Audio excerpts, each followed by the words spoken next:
If there was zombie outbreak, would you run? Would you fight? Or would you just die? What's up everybody? Welcome to the Life of a Board Gamer. My name is Daniel and I would most definitely try and fight off the zombie apocalypse.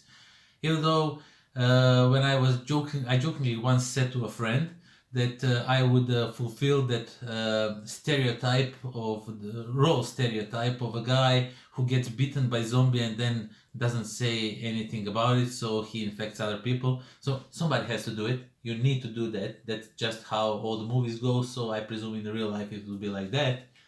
And he told me if the zombie apocalypse starts, he would just come to my house and shoot me first, just to eliminate me. So yeah, but today we are not talking about that, and I think he was probably kidding. We are going to talk about the game, a second edition of the game Run, Fight or Die. It is basically a reloaded. It says here, reloaded. So let's get down to the table. Let me show you what's inside this box, and then we'll talk some more about those zombies. Okay, let's see what we get in this reloaded version of the game. First of all, you have the rules, and it's a pretty hefty book. I know the font is really big, so this could be a little bit shorter. The rules are really not that complicated. Basically, these are all just the rules for playing the game. And now you have the solo campaign that you can play some variants of the game. And I don't know, I just maybe play this solo campaign just for you guys. Maybe film it. Who knows? We'll see if the time and obligations give me a chance to do so. But yeah, that's the rule book. Pretty easy, straightforward game to understand, nothing complicated. So each player will get one of these boards and zombies will attack you. They will go from here to here to here, and then you will have your board at the end. And once if they manage to get on your board, you will get some wounds and you will probably die if you get wounded too much. So each of the players has I think this is a Kickstarter version of the game, but don't hold me for that, I'm really not sure. But each of you will pick one of these characters, and as you can see there are 7 characters, so you can match them differently to have different experience each game you play. And all of the characters have, so you will be rolling dice and killing zombies in this game, and all of these characters have some special abilities that can only activate with those combination of dice, and all these combinations are different. They offer you different things for different combinations, whatever you manage to roll on your turn, and all of them have one like super ultra cool ability that can do a lot of cool stuff, but rolling that is usually not happening. And then you get a bunch of miniature zombies that will attack you. Now I will just show you really quickly from the up close how they look, these miniatures. And as you can see, you get the female and the male version. There is no difference. They are just zombies trying to eat you. And so you get, wait, okay, so you get those miniatures. Who knows, maybe I paint some if I have time for it. And there's also this big guy, this abomination zombie, that if you run into, you are in a big trouble. So that is that. And what else do we get in this game? So you will get a bunch of dice that each player will roll these when it's their turn, and they will try to survive, get all kinds of different combinations, and try to kill as many zombies as they possibly can. And these are really nice plastic, hefty dice. They're really chunky, and they have engraved these symbols, which is really cool. Also you get this die. I think this one is for the solo campaign. Or some card uses it. This monster maybe, I'm not really sure because it never come up to play with this one. And then you have some cards. This is mutant cards, so these will show up when the big guy is out. And you have some weapon cards, loadout cards basically, and these are just weapons that your characters can use to fend off zombies. You have like flamethrower, like Molotov cocktails, you have a chainsaw which can do a bunch of damage, you have fireworks so you can draw zombies away from others, or you can even use an axe to go through them, all bunch of different weapons you can find in here. Over here we have a lots of different cards, so these are just die rule set, so you know which die do what, how many combinations you have of some dice. So these are some solo mode rules, like quick sheets. And now there's this trauma cards.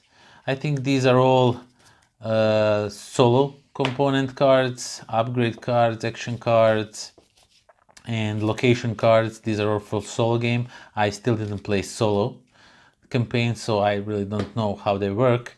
But there is a bunch of followers that you will gather throughout the game. Okay, some of these cards, I think these locations you use. Yes, you use these locations. So you will visit these locations throughout the game. Some of them will have good benefits. Some of them will have, depending how much you roll, you will get some good or bad stuff from these cards. And once you find the card that has the road out of town, the town line, you will take the bus and you win the game. You made out. You managed to escape the city. And throughout the game, you can encounter these, what are these, followers, and you can have them. They will help you out because they have some wounds. You can allocate wounds to them, so they help you survive. And they have some cool abilities, not always. For example, this one says add 2 zombies to your zone too. So you need to add zombies because this cheerleader is probably screaming or something. They can be really thematic. There is a dog, there's a nun here that can do lots of kinds of different. So there are all kinds of varieties of followers. Some are good, some are bad, some are not good, not bad. They just have wounds that help you survive. You use them as a human shield, sort of. The heroic dog. The dog is just awesome. The dog can take up, once he's killed, he can take up to 5 zombies with him. So the dog is your best friend in this game, in the real life, in everything. And you get all sorts of tokens to use for wounds, for when the abomination is here you need to kill it, so these tokens are used to kill the abomination, and shelter tokens to score you victory points at the end of the game. And these are probably, I think, used in a solo campaign. And that's everything that comes with Run Fight or Die Reloaded. Okay, so that was Run Fight or Die Reloaded. And yeah, I know that most of the people are probably fed up with zombies right now, but I don't know. I still crave for more zombie games, more different zombie teams, games, whatever. Give me more zombies. I want more zombies. I just like zombie games. I'm not a fan of the horrors or anything, but I like zombie movies or TV shows. Some of them are pretty bad, but I still watch them. Doesn't matter. Let's talk about the game. The game itself, it is a random dice fest, sort of. You can mitigate some of luck of those dice rolling and everything, but all in all, it is super fun cooperative game. And at the end, one player will win. Even though we just decided that we want to play collectively, and if we all survive, even if one player dies, you lost the game. But if all the players are alive and you manage to escape the town, then you score up your points. Who has the most points is the winner. But we just decided that we are all winners because this game is pretty tough. The dice itself, the dice mechanic, it is super cool. It works wonders. I like how you can accomplish different combos, and when you get that ultimate, each character has its own like ultimate special ability, and once you get to roll that, you can do like tons of cool stuff, and that is just awesome. And you can collect random persons to help you out, because but most of the time they will not help you. They will uh, unhelp you. No, I cannot remember the word right now, but they will make your life more difficult. There are some companions, sort of say, because these are not just people. There you can also get a dog, and dog can even sacrifice for you, and you can fend off some zombies, but then the dog dies. But usually when some of those companions that you have with yourself, when they are at one point useful, but some of them, not all, but those that are useful usually just die at some point, and then they turn up into zombies. It is just awesome. Now this game also has the solo component, that like a campaign component. I didn't go through that yet, so this is my review of just the cooperative game when you are playing against the game itself. And yeah, those little plastic zombies, they're fine. They're cool for what they are. They're basically just representing tokens. You could easily use cubes, but then you would be taken out of the team. When you see a bunch of zombies staggering toward you, it looks like more effective with a bunch of cubes attacking you, right? So yeah, I like those.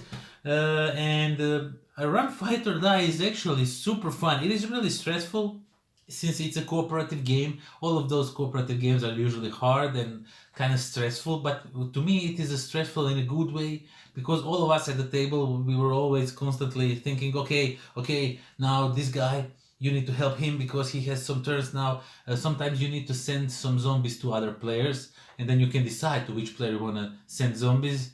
And some people say like, yeah, listen, send them to me. I got some guy here who can take care of that. Leave this guy alone. Some other guy that's playing with us was like, leave him alone because he will probably get overwhelmed with it. And we were just talking around the table, thinking how we can survive this. And I really like that cooperative aspect of the game. It really makes you really need to talk with other players, and there is really no that alpha playing, because you are rolling dice, you never know what you're going to roll. So people can tell you can do this, you do that, but if you don't get dice, you won't do that. So I don't know, I like everything about it. I need to paint some of these minis. I think the game would look much cooler if they are painted. And yeah, Run Fight or Die is a really fun game. I had a lot of fun playing it, and I wholeheartedly recommend you checking this one out if you like zombies and some light dice fun. Light in a sense of the rules. Rules are pretty easy to understand. You just roll some dice, kill some zombies, and that is that. Try to survive and escape the town alive. So yeah, that is that. Thank you all for watching. Thank you for subscribing. Thank you for spending time with me. I could really not ask for more. And until next time, pozdrav. This video was brought to you by philibertnet.com, the game in all its states.